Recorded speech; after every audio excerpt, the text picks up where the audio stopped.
اعوذ باللہ من الشیطان الرجیم بسم اللہ الرحمن الرحیم وقال الذین کفروا لرسلهم لنخرجنکم من ارضنا او لتعودن فی ملتنا فاوحى الیہم ربهم لنهلکن الظالمین صدق اللہ العظیم رب اشرح لی صدری ویسر لی امری واحلل عقدۃ من لسانی یفقہوا قولی رب یسر ولا تعسر وتمم بالخیر آمین یا رب العالمین۔ سورہ ابراہیم کی آیت نمبر 13 میں نے آپ کے سامنے تلاوت کیا ہے۔ اسکرین پہ بھی آیت آپ کو نظر آ رہی ہے، اور آج کے لیکچر میں ہم انشاءاللہ تعالیٰ اس آیت کو گرامیٹیکلی انالائز کرنے کی کوشش کریں گے۔ آیت کے انالیسس کے لیے میں دعوت دوں گا اویس کو کہ وہ اپنا مائک آن کریں اور اس آیت کا انالیسس شروع کریں۔ جی اویس۔ اعوذ باللہ من الشیطان الرجیم بسم اللہ الرحمن الرحیم۔ سب سے پہلے ہم آیت کو اپنے طے شدہ پیٹرن کے مطابق علامت وقف کو دیکھتے ہوئے تقسیم کر لیتے ہیں۔ اس آیت میں ہمیں ملتنا کے بعد ایک علامت وقف نظر آ رہی ہے، لہذا ہم اس آیت کو دو حصوں میں تقسیم کر لیتے ہیں، جس میں آیت کا پہلا حصہ بنے گا وقالا سے لے کر فی ملتنا تک، اور دوسرا حصہ بنے گا فاوحا سے لے کر الظالمین تک۔ اب آیت کے پہلے حصے کو پھر سے انالائز کرتے ہیں، تو اس میں ہمیں اردنا کے بعد ایک حرف عطف او بھی نظر آ رہی ہے، تو ہم اس حصے کو بھی دو حصوں میں تقسیم کر لیں گے، جس کا پہلا حصہ قال الذین سے لے کر من اردنا تک بنے گا، اور دوسرا حصہ او لتعودن فی ملتنا بن جائے گا۔ اب آیت کے پہلے حصے کے حروف، اسماء اور افعال الگ کر لیتے ہیں، جن میں واو حرف، کالا فعل، الذین اسم، کفروا فعل و فاعل، لی رسولہم میں لام حرف، رسول اسم اور ہم بھی اسم ہے۔ آگے لنخرجنکم میں لام حرف، نخرجن فعل و فاعل، اور نون مشدد جو ہمیں اس میں نظر آ رہی ہے یہ نون ثقیلہ ہے، اور یہ بھی ایک حرف ہے۔ کم اسم، من حرف، ارد اسم، نا اسم۔ آیا کہ اس حصے میں 5 حروف، 6 اسماء اور 3 افعال استعمال ہوئے ہیں۔ تفصیلی انالیسس میں واو کو حرف استئناف مان کر ایک نیا جملہ شروع کر دیتے ہیں، جس کے آگے قالا آ رہا ہے جو کہ غیر صحیح فعل ہے، اور غیر صحیح فعل میں اجوف ہے۔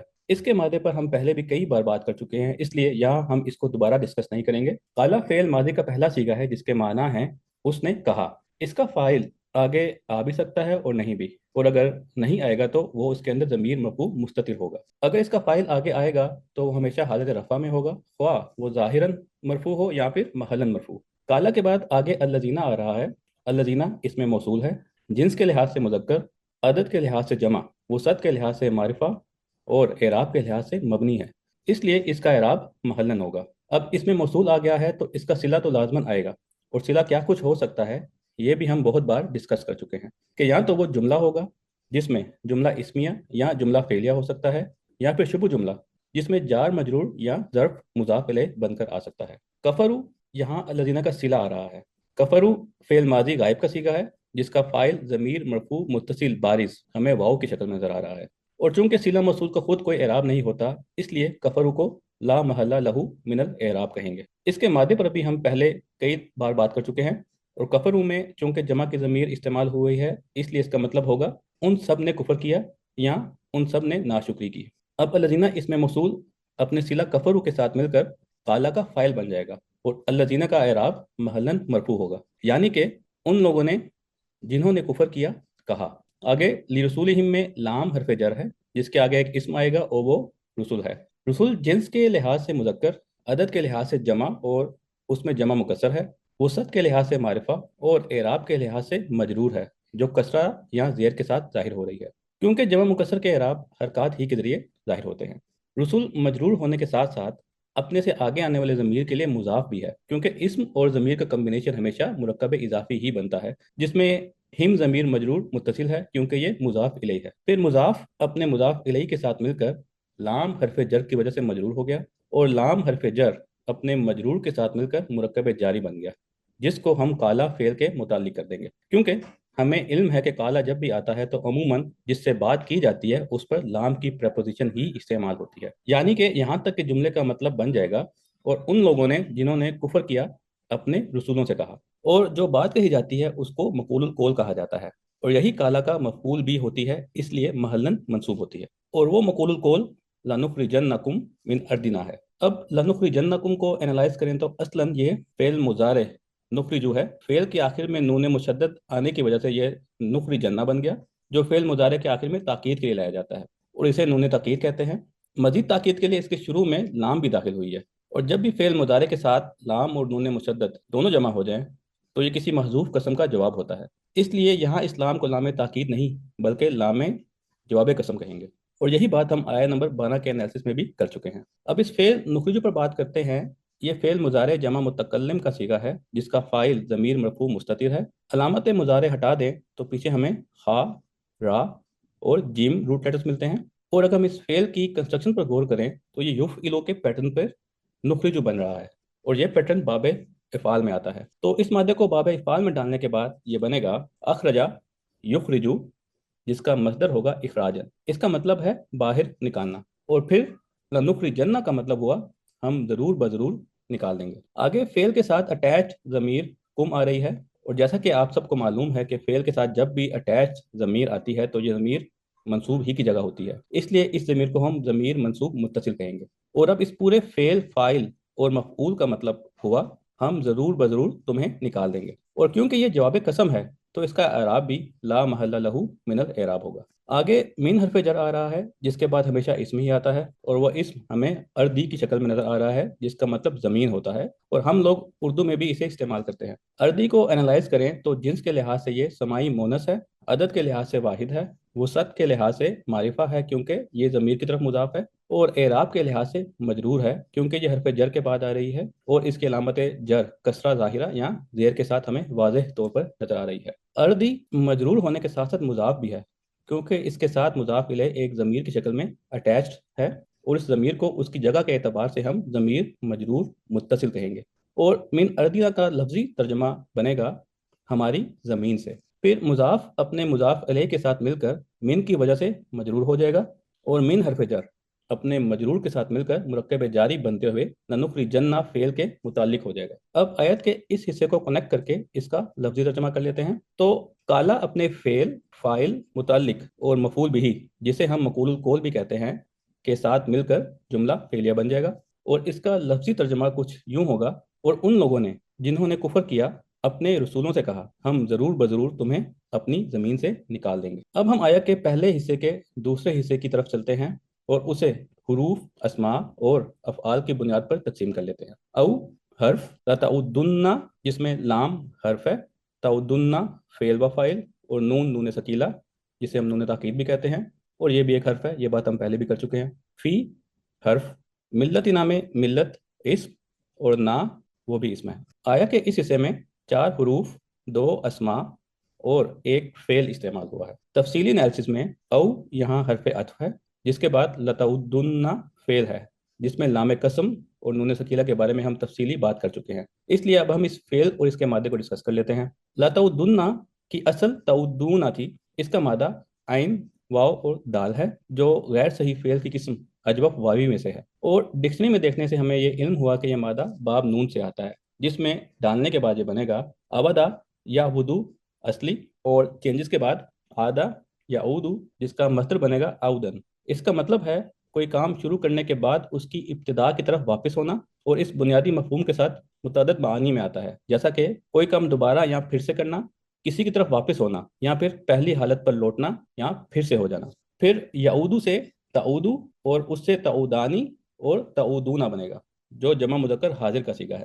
اس پر لام جواب قسم اور نون تاکید ثقیلہ داخل ہوئی تو نون تاکید ثقیلہ کی وجہ سے تعودونا کے آخر میں موجود نون حذف ہو گئی جس سے تعودو باقی رہ گیا۔ پھر فاعل کا واو اور نون تاکید کی پہلی نون، کیونکہ نون مشدد میں پہلا حرف ساکن ہوتا ہے، کے درمیان التقاء ساکنین پیدا ہو گیا جس کی وجہ سے فاعل کی واو بھی حذف کر دی گئی، اور آخر میں نون ثقیلہ لگنے سے ہمارا صیغہ تعودن تیار ہو گیا جس کا مطلب ہوگا تم ضرور بضرور لوٹ آؤ گے۔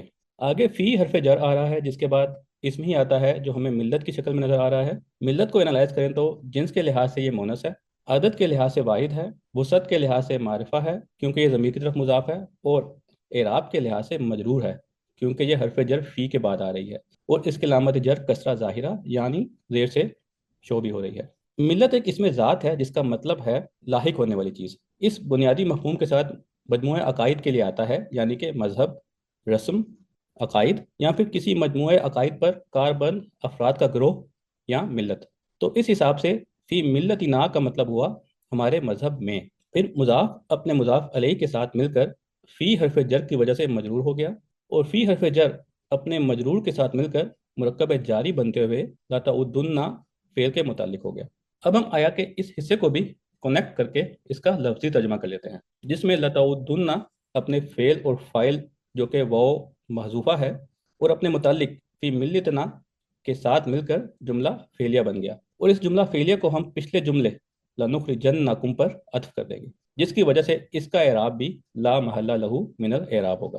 آیا کا لفظی ترجمہ کر لیتے ہیں، یا ضرور بضرور تم ہمارے دین یا مذہب میں لوٹ آؤ گے۔ اب ہم آیا کے دوسرے اور آخری حصے کو حروف، اسماء اور افعال کی بنیاد پر تقسیم کر لیتے ہیں۔ فا حرف، اوہا فعل، الا حرف، ہم اسم، رب اسم، ہم اسم، لنخلقن میں لام حرف، نخلقن فعل مضارع جس کے ساتھ نون تاکید ہے اور وہ بھی حرف ہے، الظالمین اسم۔ آیا کہ اس حصے میں 4 حروف، 4 اسماء اور 2 افعال استعمال ہوئے ہیں۔ اب ہم اس حصے کے تفصیلی انالیسس کی طرف چلتے ہیں۔ فا کو ہم حرف عطف بھی کہہ سکتے ہیں اور حرف استئناف قرار دے کر اس کے ذریعے ایک نیا جملہ بھی شروع کر سکتے ہیں، لہذا یہاں دونوں پاسبلٹیز موجود ہیں۔ فا کے بعد ہمیں ایک فعل او ہا نظر آ رہا ہے، شروع میں حمزہ ہے اور اس کے بعد مادے کے تینوں حروف واو، ہا اور یا بھی نظر آ رہے ہیں۔ یہ مادہ غیر صحیح فعل کی قسم لفیف مفروق میں سے ہے، کیونکہ اس کے مادے میں 2 حروف علت موجود ہیں اور دونوں کے درمیان ہا ہونے کی وجہ سے فاصلہ ہے، ساتھ ہی اس کا پیٹرن بھی افعلو کا بن رہا ہے، اور یہ تمام اشارے اس بات کی نشاندہی کر رہے ہیں کہ یہ باب افعال سے ہے۔ مادے کے حروف کو باب افعال میں ڈالنے کے بعد یہ بنے گا او حیا یو ہیو او ہاین، اصلی او ہا یو ہی ای ہا ان۔ یہ ثلاثی مجرد کا ہم معنی ہے، جس کا مطلب ہے پوشیدہ پیغام بھیجنا یا پھر الہام کرنا، اور جیسا کہ ہم دیکھ سکتے ہیں کہ اوہا فعل ماضی کا پہلا صیغہ ہے جس کا فاعل ظاہر بھی آ سکتا ہے اور اس کے اندر مستتر بھی ہو سکتا ہے۔ اگر فاعل ظاہر ہو تو وہ کسی مرفوع اسم کی شکل میں ہی نظر آئے گا، ورنہ فاعل مستتر ہی ہوگا۔ آگے الیہم ہے جو حرف جر الا اور اس کے ساتھ متصل ضمیر ہم پر مشتمل ہے۔ حرف جر کے بعد ہمیشہ اسم آتا ہے اور وہ مجرور ہوتا ہے، خواہ وہ اس میں ظاہر ہو یا ضمیر کی شکل میں ہو، اور چونکہ یہاں ضمیر استعمال ہوئی ہے اور مجرور ضمیر ہمیشہ متصل ہی ہوتی ہیں، اس لیے اس ضمیر کو ہم ضمیر مجرور متصل کہیں گے، اور اس جار مجرور کو جو کہ ایک مرکب جاری ہے ہم اوہا کے متعلق کر دیں گے، جس کا مطلب ہے ان کی طرف۔ آگے رب ہم ہے جس میں رب ایک اسم ہے اور اس کے ساتھ متصل ضمیر ہم آ رہی ہے، یہ اسم اور ضمیر کا کمبینیشن ہے، اس لیے 100% مرکب اضافی ہوا۔ اب اس اسم رب پر بات کرتے ہیں۔ یہ جنس کے لحاظ سے مذکر، عدد کے لحاظ سے واحد، وسعت کے لحاظ سے معرفہ ہے کیونکہ یہ ضمیر کی طرف مضاف ہے، جبکہ اعراب کے لحاظ سے مرفوع ہے کیونکہ واحد اور جمع مکسر اسماء کا اعراب ہم ہمیشہ حرکات کے ذریعے ہی پہچانتے ہیں۔ رب کے معنی ہیں پالنے والا، تربیت کرنے والا یا پھر مالک، اور چونکہ ربہم مرفوع ہے اس لیے ہم ربہم کو اوہا کا فاعل قرار دیں گے، یعنی کہ ان کے رب نے وحی کی، اور جو وحی کی گئی ہے وہ آگے آنے والا جملہ لنخلقن الظالمین ہے، اور اس جملے کو ہم جملہ تفسیریہ کہیں گے کیونکہ وحی کے معنی اشارے کے ذریعے پوشیدہ انداز میں پیغام پہنچانے یا الہام کرنے کے ہوتے ہیں، اور پھر اس کے بعد اس پیغام کی وضاحت اور تشریح بیان کی جاتی ہے جسے جملہ تفسیریہ کہا جاتا ہے۔ لہٰذا یہاں لنخلقن الظالمین اوہا میں مذکور وحی کے مضمون کی وضاحت کر رہا ہے، اسی لیے اسے جملہ تفسیریہ کہا جائے گا۔ اب لنخلقن میں پھر سے ہمیں لام جواب قسم اور نون تاکید ثقیلہ نظر آ رہے ہیں، جو اس بات کی علامت ہے کہ یہ ایک محذوف قسم کا جواب قسم ہے۔ فعل نخلقو کا تجزیہ کریں تو یہ فعل مضارع جمع متکلم کا صیغہ ہے جس میں فاعل کی ضمیر نحن مستتر یعنی چھپی ہوئی ہے۔ علامت مضارع نون کو ہٹانے کے بعد ہمارے سامنے مادے کے تینوں حروف ہا، لام اور کاف آتے ہیں، اور اگر ہم نخلقو کے وزن پر غور کریں تو یہ یفعلو کے پیٹرن پر ہے، جس سے معلوم ہوتا ہے کہ یہ بھی باب افعال ہی سے ہے۔ اب اس مادے کو ڈکشنری میں دیکھ لیتے ہیں، جس میں یہ باب افعال میں ڈالنے کے بعد بنے گا اہلکا یخلقو اہلاکن، جس کا مطلب ہے تباہ و برباد کرنا یا پھر ہلاک کرنا، اور لنخلقن کا لفظی مطلب ہوگا ہم ضرور بدرور ہلاک کر دیں گے۔ آگے الظالمین ہے جس کا واحد الظالم ہے، یہ فاعلن کے وزن پر اسم الفاعل ہے یعنی ظلم کرنے والا۔ اب الظالمین کا تجزیہ کرتے ہیں۔ یہ جنس کے لحاظ سے مذکر، عدد کے لحاظ سے جمع کیونکہ آخر میں اینا کی ساؤنڈ ہے، وسعت کے لحاظ سے معرفہ کیونکہ اس پر الف لام ہے، اور اعراب کے لحاظ سے یا تو منصوب ہے یا مجرور ہے۔ اب یہ کنفرم کیسے کر سکتے ہیں؟ تو کنفرم اس کے آنے کی جگہ یا پھر پلیسمنٹ سے ہوگا۔ اگر اس اسم سے پہلے کوئی حرف جر یا مضاف ہوتا تو یہ مجرور ہوگا، اور اگر اس اسم سے پہلے انہ ہو یا کوئی فعل ہو تو یہ منصوب ہوگا، اور چونکہ اس سے پہلے فعل موجود ہے اس لیے اس سے ہمیں کنفرم ہو گیا کہ یہ منصوب ہے، اور اپنے سے پہلے آنے والے فعل نہلکو کے لیے مفعول بھی بن رہا ہے، یعنی کہ ہم ضرور بضرور ظالموں کو ہلاک کریں گے۔ اب ہم آیا کہ اس حصے کو بھی آپس میں کنیکٹ کر کے اس کا لفظی ترجمہ کر لیتے ہیں۔ تو اوہا فعل اپنے فاعل مؤخر ربہم اور اپنے متعلق مقدم الیہم کے ساتھ مل کر جملہ فعلیہ بن گیا، اور لنہلکن الظالمین اوہا یعنی اس وحی کی تفسیر یا وضاحت کر رہا ہے، اور آسانی کے لیے ہم اسے جملہ استنافیہ بنا لیتے ہیں، جس کی وجہ سے یہ بھی لا محل لہا من الاعراب کہلائے گا۔ جزاک اللہ خیر۔ الحمدللہ آیت نمبر 13 کا گرامیٹیکل انالیسز مکمل ہو گیا۔ ہمارا کام اب محمود صافی صاحب کی ورکنگ کے ساتھ اپنے کام کو میچ کرنا ہے۔ تو محمود صافی صاحب کی ورکنگ آپ کے سامنے ہے۔ فرما رہے ہیں واو استنافیہ ہے، قال فعل ماضی ہے، الذین اس میں موصول ہے، اور یہ محلن مرفوع فاعل ہے۔ کفرو فعل ماضی اور اس کا فاعل ہے ساتھ، لرسولہم جار مجرور متعلق کالا کے ہے، اور رسولہم میں ہم جو ہے ضمیر مضاف الیہ ہے۔ لام القسم لقسم مقدرن ہے، نخرجنہ نصب رنہ کی مثل ہے، اور کم جو ہے ضمیر یہ مفعول بھی کی ضمیر ہے۔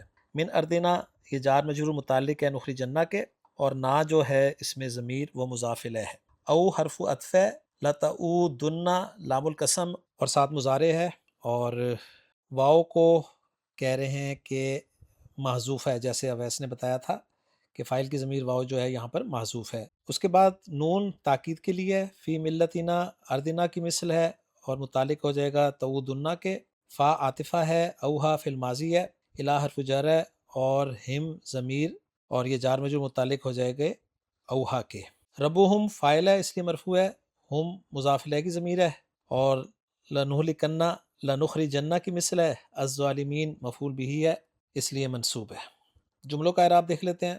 جملہ قال الذین لا محل لہ استنافیہ ہے، جملہ کفروا لا محل لہ صلۃ الموصول الذین ہے، جملہ نخرجنکم لا محل لہ جواب قسم مقدرن ہے، اور یہ جملہ جو ہے وہ مقول القول ہے محلاً منصوب۔